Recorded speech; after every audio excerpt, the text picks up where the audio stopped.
Hello बच्चों, इस video के माध्यम से हम लोग आज जो है हिंदी व्याकरण पढ़ेंगे क्लास 5 के लिए। ठीक है।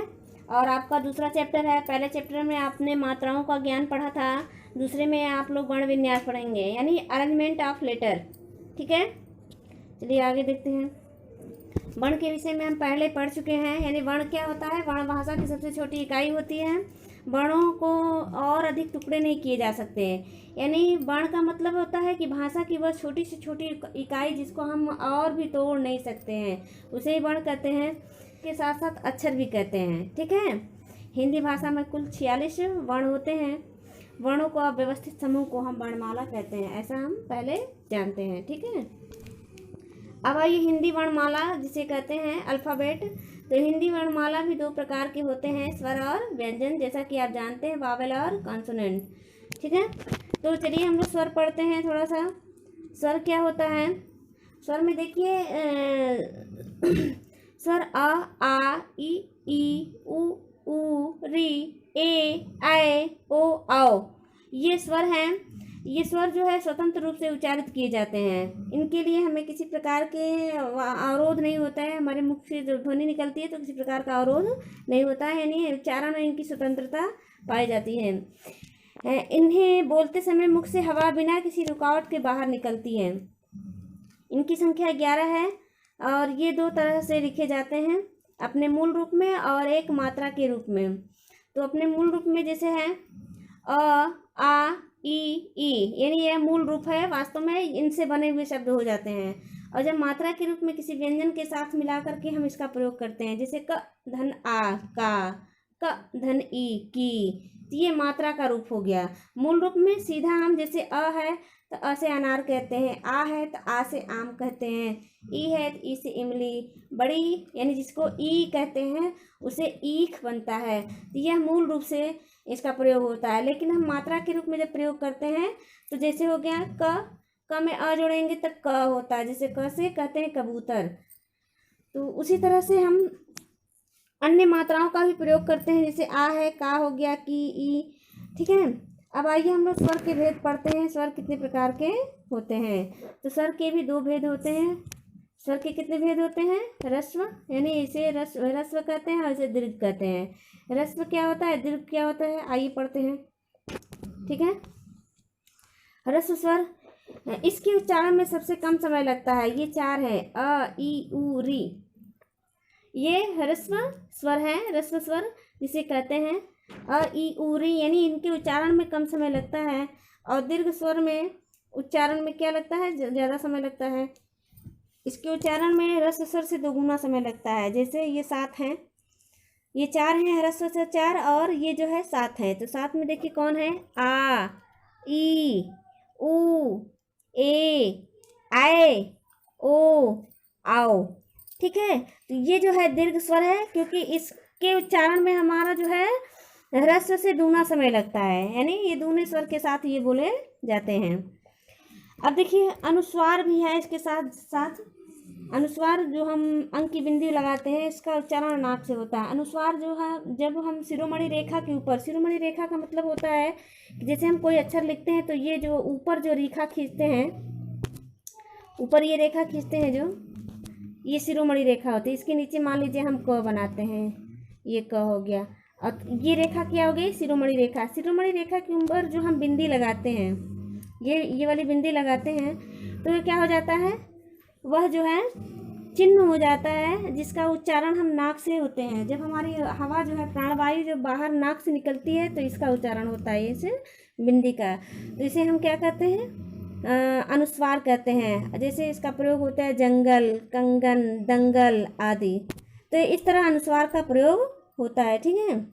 अब आगे हम लोग देखते हैं अनुनासिक। अनुनासिक क्या होता है? इसका उच्चारण नाक और गले दोनों से होता है। अनुनासिक यानी चंद्रबिंदु होता है, जिसका उच्चारण जो है नाक से, यानी हमारी जो प्राणवायु होती है नाक से भी निकलती है और गले से भी, यानी कंठ से भी निकलती है। तब चंद्रबिंदु का जो है ध्वनि आती है, जैसे आँख, चांद, गांधी आदि। ठीक है। विसर्ग क्या होता है? विसर्ग का उच्चारण ह की तरह होता है। जैसे शब्द के बाद हम ह की ध्वनि निकालते हैं तो वह विसर्ग हो जाता है, जैसे प्रातः, अतः आदि। ठीक है, ये विसर्ग होता है। विसर्ग क्या होता है, यानी उच्चारण इसका जो ह होता है और ये शब्द के बाद जब आते हैं हिंदी में तो वह जो है विसर्ग हो जाता है, जैसे प्रातः और अतः। ठीक है, इस प्रकार बच्चों हमने स्वर को पढ़ा। स्वर में आपके 11 स्वर होते हैं, जिसमें 4 मूल स्वर होते हैं और 7 जो है क्या होते हैं, दीर्घ होते हैं, यानी ह्रस्व और दीर्घ। अब हम पढ़ेंगे व्यंजन। स्वर के बारे में हमने जानकारी ले ली है, अब हम व्यंजन पढ़ेंगे। व्यंजन क्या होता है, तो व्यंजन स्वरों की सहायता से बोली जाती है। व्यंजनों के उच्चारण में हमें स्वरों की सहायता लेनी पड़ती है। इसकी संख्या 35 होती है। व्यंजन जो है हम जो है अलग से नहीं प्रयोग कर सकते। इसके उच्चारण के लिए हमें जो है स्वरों की सहायता लेनी पड़ती है, जिसकी संख्या 35 है। स्वर की सहायता के बिना किसी व्यंजन को लिखने के लिए उसके नीचे हलंत लगाया जाता है। अगर मान लीजिए हम बिना स्वर के उसको लिखते हैं तो उसके नीचे उस वर्ण के नीचे हमें उस वर्ण के नीचे, जैसे मान लीजिए क लिख रहे हैं, क अगर बिना स्वर के लिखते हैं तो इसको हम ऐसे लिखेंगे, हलंत लगाएंगे। क के नीचे हलंत लगाए। मान लीजिए ख है ये आपका, ये ख है, तो ख में अगर हम स्वर नहीं लगाते हैं तो ये हलंत लगाना पड़ेगा, तब हम बिना स्वर के ये लिखेंगे। ठीक है, तो कह रहे हैं कि व्यंजनों के उच्चारण में स्वर की सहायता लेनी पड़ती है। इनकी संख्या 35 होती है। स्वर की सहायता के बिना किसी व्यंजन को लिखने के लिए उसके नीचे हलंत का प्रयोग होता है, जैसे चिन्ह। चिन्ह में देखिए ह में स्वर नहीं लगा हुआ है, च में स्वर लगा है, च में छोटी की मात्रा लगी है, ह में स्वर नहीं लगा है तो उसके नीचे हलंत लग गया। और न में स्वर लगा है, न प्लस अ, तब जाके ये पूरा होता है न, तब जाके ये न होता है। ठीक है, न में हलंत लगा, अगर इसमें अ जोड़ देते हैं तब ये न होता है। ठीक है, हिंदी के वर्णों के ऊपर रेखा खींची जाती है, इसे शिरोरेखा कहते हैं। अभी बताया ना, हिंदी के वर्ण जैसे होते हैं, हिंदी के वर्ण जैसे क हो गया, तो क को जैसे मान लीजिए क ही लिख रहे हैं, क लिख रहे हैं ये, और ये लाइन खींचते हैं तो ये शिरोमणि रेखा कहते हैं इसको। अन्य भाषाओं में इसकी आवश्यकता नहीं होती है, क्योंकि अन्य भाषाओं में शिरोमणि रेखा की आवश्यकता नहीं होती है। वर्णमाला के प्रत्येक वर्ण, प्रत्येक वर्ग, क वर्ग, च वर्ग, ट वर्ग, त वर्ग और प वर्ग के पंचम वर्ण अंग, ञ, अड़, न, म को स्वर के बिना लिखते समय शिरोरेखा के ऊपर बिंदु या अनुसार का प्रयोग किया जाता है, जैसे कंघा, गंगा, चंचल, झंडा, खंभा, मंत्र। जैसे आपको मैंने दिखाया, ये देखिए व्यंजन के जो वर्ण है, ये क वर्ण, यानी क वर्ण में क, ख, ग, घ, अंग, ये पंचम वर्ण है। अंग जो है क्या है, पंचम वर्ण है। उसी तरह च, छ, ज, झ, ये इ क्या है, पंचम वर्ण है। ट, ठ, ड, ढ, अड़ पंचम वर्ण है। त, थ, द, ध, न क्या है, ये पंचम वर्ण है। तो इसको जब हम प्रयोग करते हैं, जैसे प, फ, ब, भ, म भी क्या है, यानी ये जो है वर्णों के अंत में जो वर्ण आता है, जो पंचम वर्ण, 5वां वर्ण होता है, उसे पंचम वर्ण कहते हैं। और यह जो है अनुस्वार के रूप में प्रयोग किया जाता है। शिरोमणि रेखा के ऊपर जो है, जो हम लाइन खींचते हैं, ये वाली लाइन, उसके ऊपर ये बिंदी के रूप में इसका प्रयोग करते हैं। जैसे कंघा, कंघा में कंघा, अंग की ध्वनि आ रही है ना, तो अंग वहाँ नहीं लिखेंगे, उस पर हम क्या लगाएंगे, अनुस्वार की बिंदी लगाएंगे। जैसे गंगा, ग के बाद अंग आ रही है ना ध्वनि, तो अंग की जो ध्वनि आ रही है वह क्या हो जाएगी, ऊपर जो है अनुस्वार के रूप में प्रयोग किया जाएगा। शिरोमणि रेखा के ऊपर जो हम अनुस्वार का प्रयोग करते हैं वह क्या हो जाता है, अनुस्वार हो जाता है। जैसे चंचल, चंचल में देखिए च है और इया की ध्वनि, चंचल, यानी इया की ध्वनि आ रही है, तो इया को हम इया न लिख करके हम क्या करते हैं, हिंदी भाषा में अनुस्वार का प्रयोग करते हैं, जबकि संस्कृत में हम उसको क्या करते हैं, इया की ध्वनि। जैसे मान लीजिए चंचल लिखा है, तो चंचल को हम ऐसे लिखते हैं संस्कृत में, ऐसे चंचल। ठीक है, लेकिन हिंदी में जब हम इसका प्रयोग करते हैं तो अनुस्वार का प्रयोग कर देते हैं। मान लीजिए गंगा है, तो गंगा जब हम लिखते हैं, गंगा संस्कृत में कैसे लिखते हैं, ये अंगा लिखेंगे, गंगा ऐसे लिखते हैं। ठीक है, करने लगते हैं, यानी बिंदी के रूप में प्रयोग करने लगते हैं। ठीक है, अब आइए हम इतना हमने समझ लिया अनुस्वार का प्रयोग क्यों करते हैं। अनुस्वार का प्रयोग हम पंचम अक्षर के लिए प्रयोग करते हैं, जो हमारा क वर्ण, च वर्ण, ट वर्ण, प वर्ण और त वर्ग है, उसके पंचम अक्षर के रूप में हम अनुस्वार का प्रयोग करते हैं, जो शिरोमणि रेखा के ऊपर लगाई जाती है। ठीक है, अब आइए हम काइंड ऑफ कॉन्सोनेंट यानी व्यंजन के भेद पढ़ते हैं। ठीक है, व्यंजन के भेद। व्यंजन के 3 भेद होते हैं, स्पर्श व्यंजन, अंतस्थ व्यंजन और ऊष्म व्यंजन। स्पर्श व्यंजन क्या होता है? स्पर्श व्यंजन में, अब देखिए स्पर्श व्यंजन क्या होता है। स्पर्श व्यंजन मैं आपको बता रही हूँ। स्पर्श व्यंजन ये क से लेकर के म तक जो है ध्वनि जो है स्पर्श व्यंजन कहलाती है। क से यानी क वर्ण, क ख ग घ ङ, च छ ज झ ञ, ट ठ ड ढ अ, त थ द ध न, प फ ब भ म, ये क्या है? स्पर्श व्यंजन है। स्पर्श व्यंजन, स्पर्श व्यंजन है। ये क से लेकर म तक क्या है? स्पर्श व्यंजन है। यानी आपको समझ में आ गया, क से लेकर म तक, यानी इन क से म से तक के वर्णों की संख्या 25 होती है। जैसे 5, 5, 10, 15, 20, 25, यानी 25 वर्णों को हम स्पर्श व्यंजन कहते हैं, जो क से म तक की होती है। अब दूसरा देखिए अंतस्थ व्यंजन। अंतस्थ व्यंजन कौन है? य से लेकर व तक ही स्पर्श। अंतस्थ ध्वनियाँ जो है 4 होती हैं। य र ल व अंतस्थ ध्वनियाँ कौन होती हैं? य र ल व, ये अंतस्थ ध्वनियाँ हैं। जो अंतस्थ ध्वनियाँ जो होती हैं ये 4 होती हैं, य र ल व। और ये जो है ऊष्म, तीसरा हमने पढ़ा है ना, आपने देखा 25 होती हैं, 25 वर्ण होते हैं।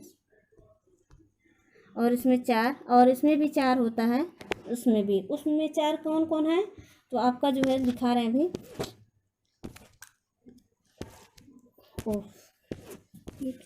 हाँ, ये ऊष्म श श स ह, ये ऊष्म ध्वनियाँ हैं। श श स ह ये क्या है? ये ऊष्म ध्वनियाँ है, ये ऊष्म है, ये अंतस्थ है। और ये जो है 25 जो है आपका स्पर्श है।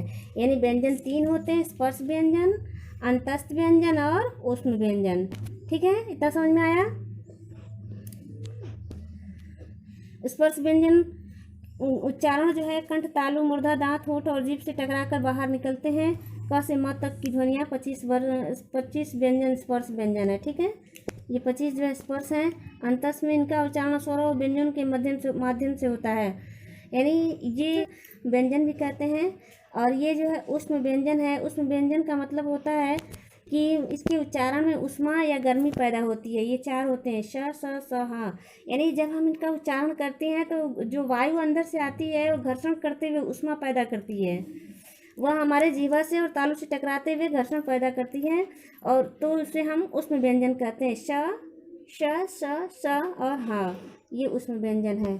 ठीक है, तो आपको व्यंजन मालूम हो गया, 3 होता है, स्पर्श व्यंजन, अंतस्थ व्यंजन और ऊष्म व्यंजन।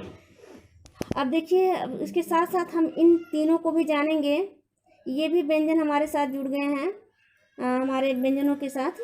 जैसे इसमें संयुक्त व्यंजन। संयुक्त व्यंजन क्या होता है? दो भिन्न व्यंजनों के मेल से बने व्यंजन संयुक्त व्यंजन कहलाते हैं। यानी 2 विभिन्न प्रकार के व्यंजन जब आपस में जुड़ जाते हैं तो एक नया व्यंजन बनता है, जिसे हम संयुक्त व्यंजन कहते हैं। इसे क में स्वर नहीं है, क धन श, तो क्या हो गया? छ बन गया। उसी तरह ज धन ञ क्या बन गया? ज्ञ बन गया। ज धन ञ मिलकर क्या बना? ज बन गया, ज्ञ बन गया। अज्ञा से आपका जब वाक्य प्रयोग हुआ तो ज्ञान हो गया। उसी तरह त धन र त्र, श धन र श्र, तो क धन छ से छ बन गया। छ का प्रयोग हम किए क्षमा के लिए। ज धन इय, तो इसका जो है ज्ञ हो गया, ज्ञान हो गया। त धन र त्र त्रिशूल, श धन र श्र यानी श्रम। अब द्वितीय व्यंजन क्या होता है? संयुक्त व्यंजन में 2 व्यंजन वर्ण होते हैं, अलग अलग होते हैं, लेकिन द्वितीय व्यंजन में 2 समान व्यंजनों से मिलकर जब व्यंजन बनते हैं तो उन्हें द्वितीय व्यंजन कहते हैं। यानी 2 समान व्यंजनों से मिलकर, जिसे क और क मिलकर के, एक क आधा है और एक क स्वर के साथ है, तो क हो जाता है, यानी पक्का कहते हैं ना। उसी तरह म और म मिलकर के यानी डबल म हो गया, इससे मम्मी। च धन च जैसे बच्चा। त धन त यानी पत्ता। तो ये द्वितीय व्यंजन के उदाहरण है। द्वितीय व्यंजन यानी समान जो 2 व्यंजन मिलकर के बनते हैं तो वहाँ द्वितीय व्यंजन होता है, और जब असमान व्यंजन मिलते हैं तो वहाँ संयुक्त व्यंजन होता है। और संयुक्ताक्षर, संयुक्ताक्षर क्या होता है? दो अलग अलग व्यंजनों के मेल से बने अक्षर संयुक्ताक्षर कहलाते हैं। जैसे देखिए क धनिया क्या यानी क्यारी, यानी ये जो दो समान अलग अलग व्यंजन हैं वे एक साथ मिल करके बनते हैं तो संयुक्ताक्षर कहलाते हैं। ये एक शब्द नहीं बन रहा है, इसमें एक के साथ दो अलग अलग व्यंजन ध्वनियाँ होती हैं। ठीक है, त धनिया त्या यानी त्याग, प धनिया प्य यानी प्यारा, द धनिया द्य यानी विद्यार्थी, ये संयुक्ताक्षर हो गए। ठीक है, फिर आइए हम वर्ण विच्छेद पढ़ते हैं। वर्ण विच्छेद क्या होता है? प्रत्येक वर्ण को अलग अलग करना वर्ण विच्छेद कहलाता है। जिसे हम अलग करते हैं। देखिए कमल में क्या है? मैंने बताया था ना कि कोई भी व्यंजन वर्ण स्वर के सहारे ही लिखे और बोले जाते हैं। तो क में क्या है? अ है। क अगर लिखते हैं ऐसे, इसमें अ जोड़ेंगे तभी ये पूरा क बनेगा। तो कमल है तो क को तोड़ेंगे तो क्या हो जाएगा? क धन अ। फिर म को तोड़ेंगे तो म धन अ, फिर ल को तोड़ेंगे तो ल धन अ, तब जा कर के यह जो है कमल होगा। उसी तरह माता, माँ आ की मात्रा है आ, त आ की मात्रा ता, माता। अब देखिए अंगूर में अंग, क्योंकि अंग सीधे अंग है, अ के ऊपर ये खुद स्वर है, उसके ऊपर अनुस्वार लगा हुआ है, यानी अनुनासिक है ये। तो अंग, ग में उ की मात्रा है, बड़ा उ की मात्रा, तो उ को अलग करेंगे क्योंकि स्वर है। फिर र है, र में अ की मात्रा है, र की मात्रा तो होती नहीं, अ जुड़ता है तो र पूरा बने, यानी कोई भी वर्ण जो है जब स्वर के साथ जुड़ता है तो उसके वास्तविक रूप को दिखाता है। जैसे अंगूर, अंगूर, अंगूर। इस तरह रक्षा है, र धन अ, मतलब र पूरा तैयार हो गया। क छ कैसे बनता है? क और श से मिल करके, क धन श धन आ, यानी रक्षा हो गया। ट्रक में ट धन र जो है ट आधा है, र पूरा है, तो क्या हो जाता है? ट के नीचे र आ जाता है। तो ट, फिर अ है, क्योंकि ट में अ है, नहीं र में अ है, प्लस क धन अ, ट्रक हो गया। शक्ति, श धन अ धन क धन त धन ई, क्योंकि ई की मात्रा हुआ तो शक्ति हो गया। इस प्रकार जो है वर्ण विन्यास जिसको कहते हैं, यानी वर्ण विच्छेद भी कहते हैं। इस प्रकार बच्चों मैंने आपको इस वीडियो के माध्यम से वर्ण विन्यास और हिंदी की वर्णमालाओं के साथ साथ स्वर के भेद बताने का प्रयास किया और व्यंजन के भी भेद बताने का प्रयास किया। स्वर के दो भेद होते हैं, ह्रस्व और दीर्घ। ह्रस्व में कम समय लगता है, दीर्घ में उसका ह्रस्व का दूना समय लगता है। और इसके बाद व्यंजन के भेद मैंने बताया, व्यंजन में 3 भेद होते हैं, स्पर्श व्यंजन, अंतस्थ व्यंजन और ऊष्म व्यंजन। स्पर्श व्यंजन जो होती है वो उसकी संख्या 25 होती है, अंतस्थ व्यंजन की संख्या 4 होती है और ऊष्म व्यंजन की संख्या 4 होती है। इस प्रकार बच्चे इसको आप अपनी कॉपी में नोट डाउन करेंगे और उसे अच्छी तरह से 2 या 3 बार इस वीडियो को देखेंगे, समझेंगे, कॉपी में नोट डाउन करेंगे और दिए गए प्रश्नों का आप आंसर लिख करके व्हाट्सएप ग्रुप में भेजेंगे। ठीक है, ओके।